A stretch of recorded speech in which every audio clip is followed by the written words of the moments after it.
there, beautiful people. Today I decided not to show my face on camera, and sometimes that will happen. Sometimes I just don't feel like showing my face. So this is one of those days.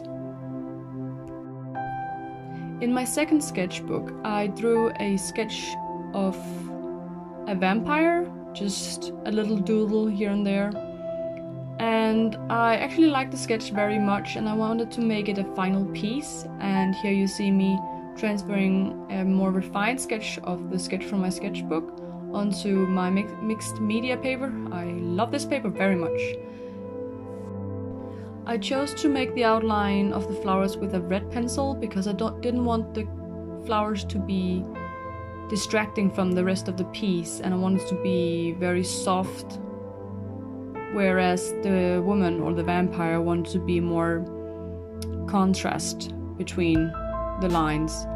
And I knew that I wanted to use ink, and in this case Indian ink, and it's permanent and waterproof and light fast, and it stains everything. So I used something called drawing gum to shield off the areas, and here you see me do it one more time with the areas lining up to the hair, because I'm gonna use another ink for the hair. And this ink, I have no clue what it's called, and it's not waterproof, and I don't think it's light fast either. It's more transparent, and I like the contrast between this ink and the other ink, because the Indian ink is opaque, like completely opaque. It shines a little bit, it gives a little bit of a sheen, whereas the other ink is very matte and more transparent and has sometimes a reddish, sometimes a bluish kind of tint of hue to it.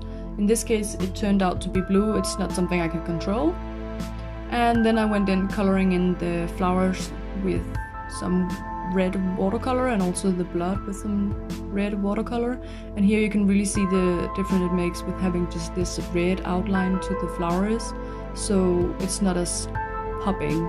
It's popping, of course, because of the red, but the outline is not distracting from the flowers. I wanted there to be a big contrast between the skin and the hair, so I went in with a pencil to shade some of the areas under her cheekbones and under her nose and around her eyes and ears and under her chin, just to keep her very pale, the very cliché vampire look.